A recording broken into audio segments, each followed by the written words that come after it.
वाह भैया, हम यहाँ देवताओं को लेकर चिंता में डूबे हैं और वहाँ क्या हुआ है गणेश? कुछ अनिष्ट हुआ है वहाँ? वहाँ हमारे देवगण इंद्रदेव, सूर्यदेव, वायुदेव, वरुण देव, अग्निदेव और कुबेर देव आसुरी स्त्रियों के नृत्य के सम्मोहन में लीन है।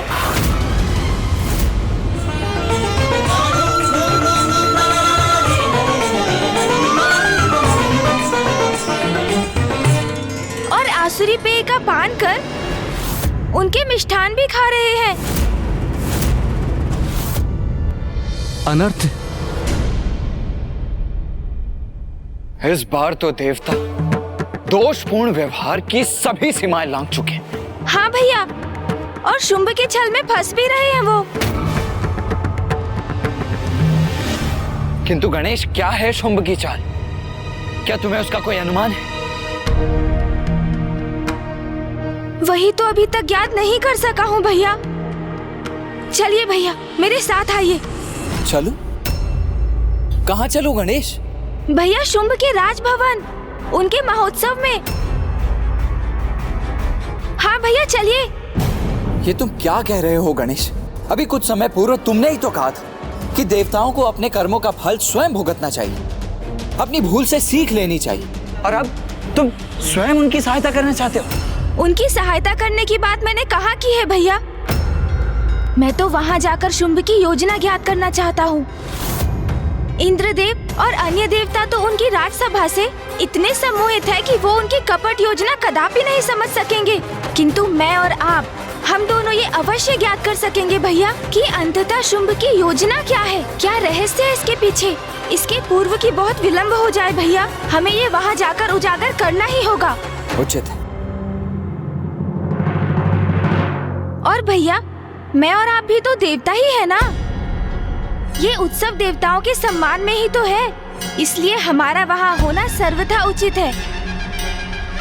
और फिर उत्सव के भोजन का आनंद अकेले कुबेर देव ही क्यों उठाएं? हम भी तो हैं।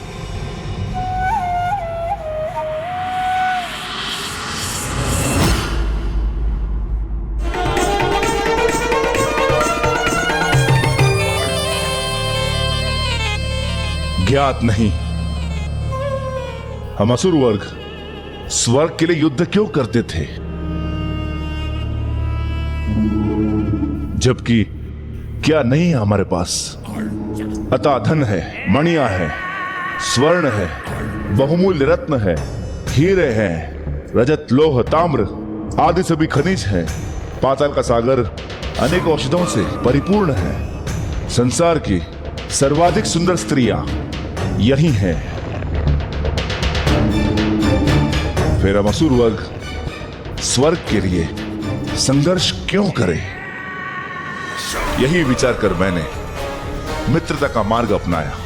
इंद्रदेव, और मैं अत्यंत प्रसन्न हूं कि आपने विवेकपूर्ण निर्णय लेकर मेरे मित्रता के प्रस्ताव को स्वीकार भी किया। मित्र शुंभ, मैं आपसे पूर्णतः सहमत हूँ और इस बात से अत्यंत प्रसन्न भी हूँ कि अंततः हमारी इस मित्रता के नवीन अध्याय के साथ हमारे मध्य के परस्पर विरोध से भी हमें हमेशा के लिए छुटकारा प्राप्त होगा और हम सभी हमें प्राप्त समस्त निधियां और सुख सुविधाओं का आनंद ले पाएंगे।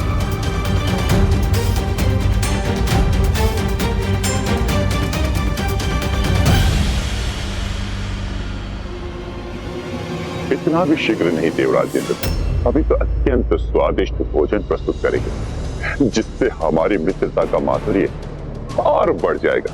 तब तक अपने उदर को रिक्ति रखिएगा। अवश्य मित्र शुंभ, मुझे भी उस स्वादिष्ट भोजन की प्रतीक्षा है।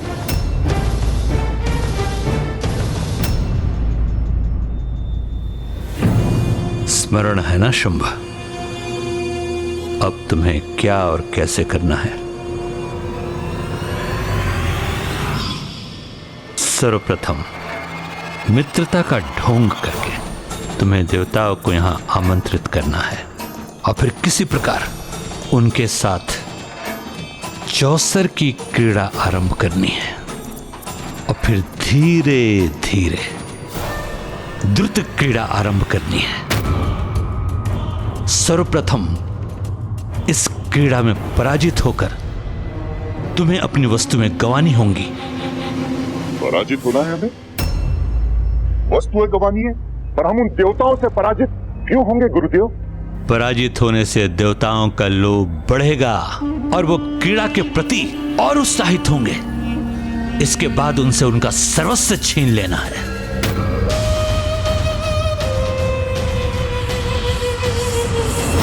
द्रुत क्रीड़ा अर्थात जुआ एक ऐसी क्रीड़ा है कि जिसमें जब मनुष्य फंसता है अपना सब कुछ गंवाने तक क्रीड़ा करता रहता है। वो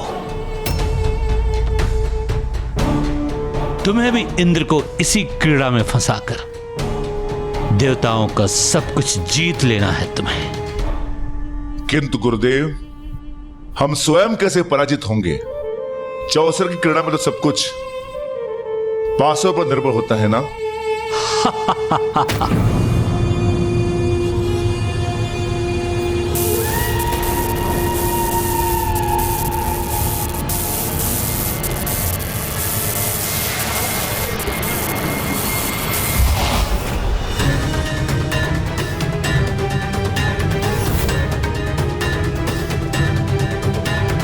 ये मायावी पासे हैं असुर महानायक शुंभ।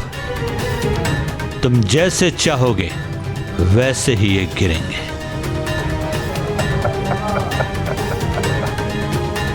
वो परिणाम देंगे जो तुम चाहोगे। मायावी पासे देखो तो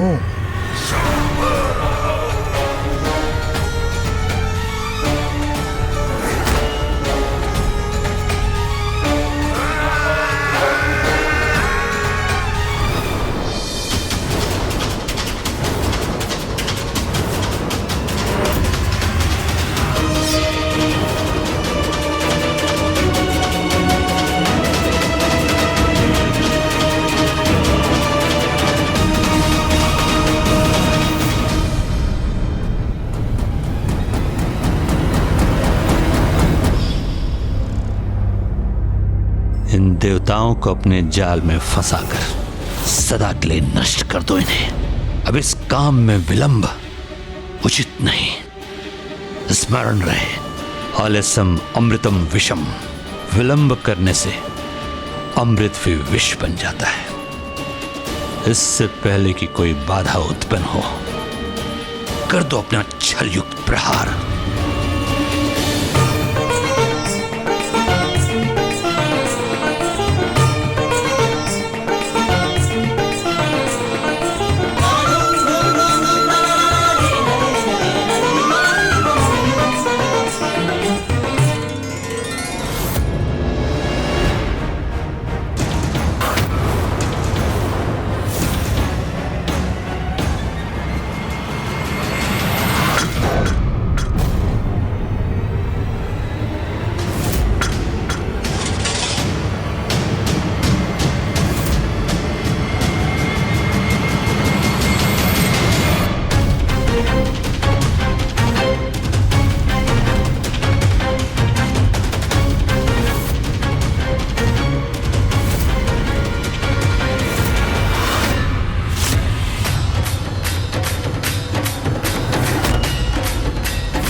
गणेश जी, कुमार कार्तिकेय यहाँ?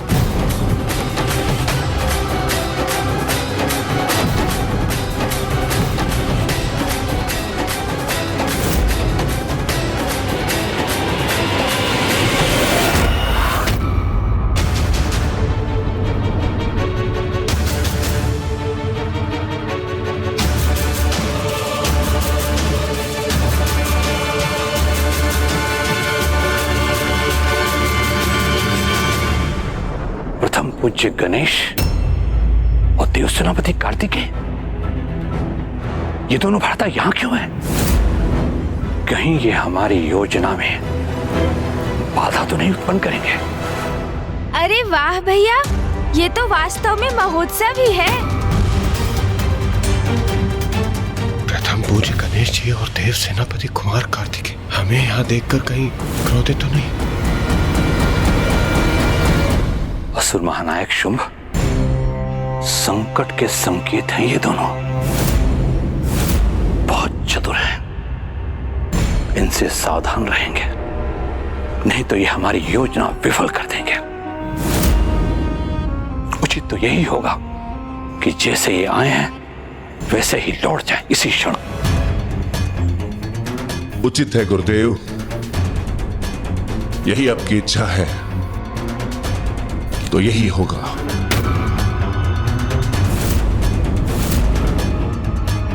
हमारे द्वारपाल सुप्तावस्था में है क्या? बिना हमारे अनुमति के ये दोनों भीतर कैसे आ गए?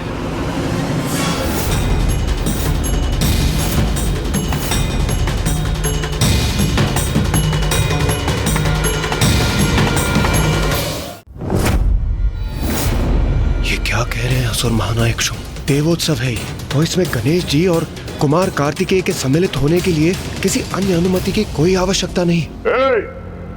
तुम जो कोई भी हो, ये तुम्हारे जैसे भूले भटकों का विश्राम स्थल नहीं कि मुंह उठाए चले आए। ये महाराज शुंभ का राजमहल है और ये उनकी राज्य सभा। बिना उनके अनुमति के तुम्हारी उपस्थिति का कोई औचित्य नहीं है। अच्छा, सूर्य देव, वायु देव, वरुण देव, अग्निदेव और कुबेर देव के इस असुर राजसभा में होने का क्या औचित्य है? एक भ्रष्ट और विचित्र गजमुख बालक दिखाई नहीं देता तुम्हें? ये सब देवता है और महाराज शुंभ ने इनके सम्मान में भव्य उत्सव का आयोजन किया है और ये सब हमारे अतिथि हैं। ओ, तो देवताओं के सम्मान में है ये उत्सव। तो मैं अपने अनुज का परिचय भी दे देता हूं। ये है प्रथम पूज्य गणेश।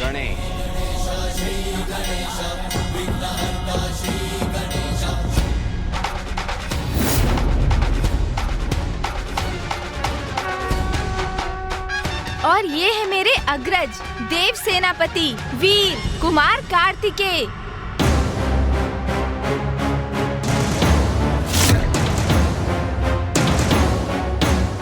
प्रतीत होता है ये दोनों किसी भी अवस्था में यहाँ से प्रस्थान नहीं करेंगे।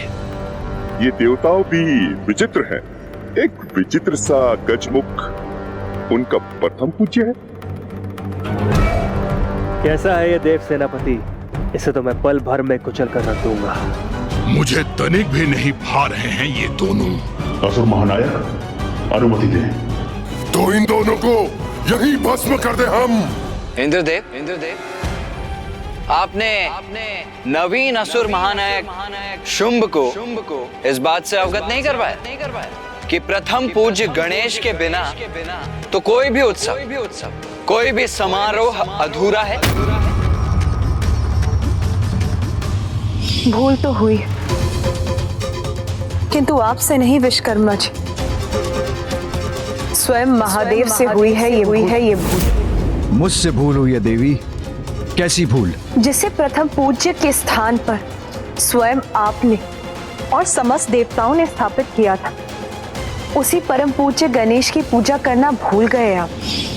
जो कार्य प्रथम पूज्य गणेश की अर्चना से प्रारंभ होगा वो अवश्य पूर्ण होगा। कुमार कार्तिकेय उचित कह रहे हैं। उत्सव का शुभारंभ तो प्रथम पूज्य गणेश जी से ही होना चाहिए। असुर गुरु शुक्राचार्य शुंभ तो अभी अभी अपने पद पर आसीन हुए, नवीन असुर महानायक है, तो मैं मानता हूं कि अधिक ज्ञात नहीं है इन्हें। किंतु आपको तो भली भांति ज्ञात है कि देवताओं के किसी भी उत्सव सर्वप्रथम प्रथम पूज्य गणेश को ही निमंत्रण भेजा जाना चाहिए। इतनी बड़ी वो भी आपसे हुई, विश्वास नहीं होता। इन्हें विश्वास दिलाना होगा कि इन्हें यहाँ से दूर रखने का कोई विशेष कारण नहीं है, अन्यथा कहीं ये हमारी योजना न समझ जाए। नहीं अनुज गणेश, ये तो सर्वथा अनुचित था। घोर अपमान है। और इस घोर अपमान के पश्चात अब हम एक क्षण भी यहां नहीं रुकेंगे।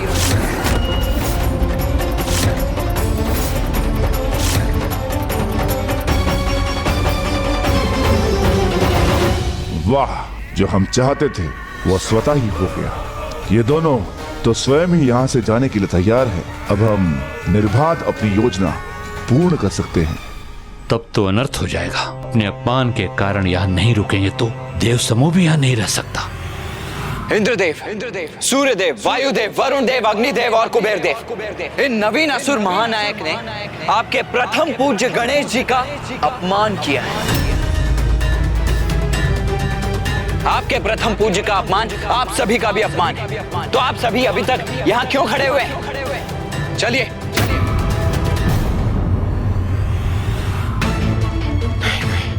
ये क्या हो गया? अभी तो उत्सव का आरंभ ही हुआ है और मुझे तो उचित प्रकार से स्वर्णलता से भेंट करने का अवसर भी प्राप्त नहीं हुआ। मैं अभी यहाँ से जाने का इच्छुक नहीं। चलो अनुज। जी भैया, चलिए। निरर्थक हो जाएंगे हमारे सभी प्रयत्न, व्यर्थ हो जाएगी हमारी योजना। नहीं, हम गणेश जी और कुमार कार्तिकेय के साथ इन देवताओं को यहाँ से कदापि नहीं जाने दे सकते। मित्र शुंभ, सम्मान सहित अनुरोध कर कुमार कार्तिकेय और गणेश जी को रोक लीजिए। जाने मत दीजिए उन्हें। देवराज इंद्र, इनको जाना है तो जाने दीजिए। मैंने तो इन्हें निमंत्रण में नहीं भेजा था, तो क्यों चले आए? देवोत्सव में प्रथम पूज्य गणेश जी को ही निमंत्रण न चाहिए। ये तो वास्तव में उनका ही नहीं, हम सभी देवताओं का अपमान है, जिसे हम अनदेखा कदापि नहीं कर सकते। इसका तो एक ही उपाय है, मित्र शुंभ अपने इस दोष के लिए क्षमा मांग ले।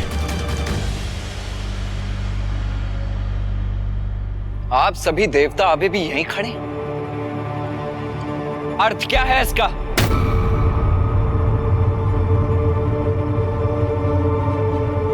क्या आप सभी को आपके प्रथम पूज्य गणेश जी का अपमान स्वीकार है?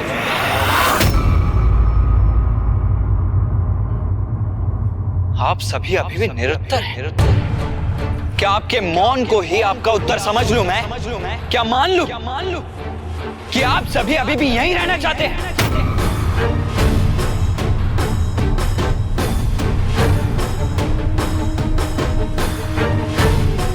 उचित है फिर। चलो गणेश। जो अनुचित है उसका हम समर्थन कैसे कर सकते हैं? कदाचित यहाँ से प्रस्थान करने के अतिरिक्त कोई उपाय शेष नहीं है हमारे समक्ष।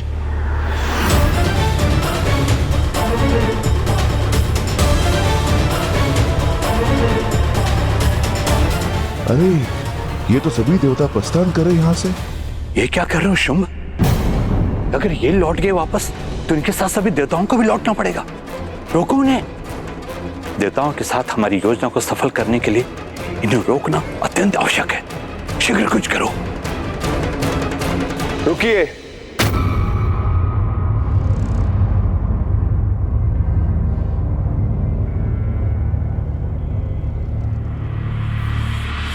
रुक जाइए सभी।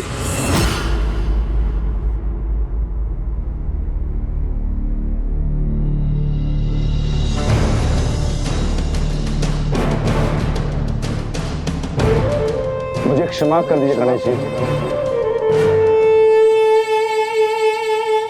मुझसे बहुत बड़ी भूल हो गई। मेरे मंत्रियों ने आप दोनों के विषय में मुझे अवगत नहीं कराया था।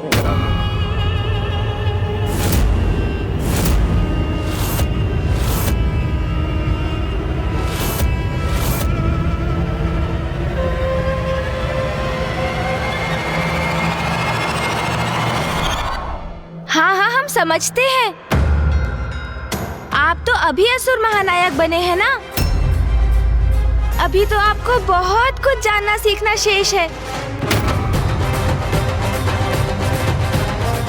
किंतु चिंता मत कीजिए, धीरे धीरे सब समझ जाएंगे आप। और फिर ऐसी भूल कदापि नहीं करेंगे। हाँ, उचित है। हमें अपनी भूल सुधार करने की अनुमति दीजिए। आप यहाँ आए, हमारा आतिथ्य स्वीकार किए बिना यहाँ से चले जाएं, ये कैसे संभव है? इस उत्सव का आनंद लिए बिना हम जाने नहीं देंगे। विनर विनती को स्वीकार करें और अपने साथ का सौभाग्य प्रदान करके हमें कृतज्ञ करें।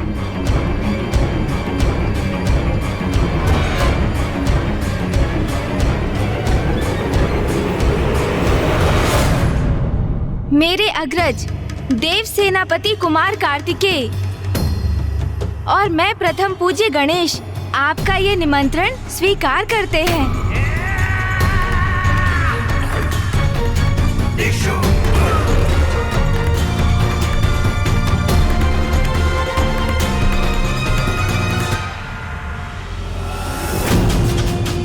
गणेश और कार्तिकेय की आगमन योजना धरी की धरी रह गई, किंतु यहां तक पहुंचाकर इस मौके को भी नहीं गंवाया जा सकता। प्रथम न सही, किंतु दूसरी योजना को आगे बढ़ाया ही जा सकता है, जिसे ये गणेश भी नहीं समझ पाएंगे।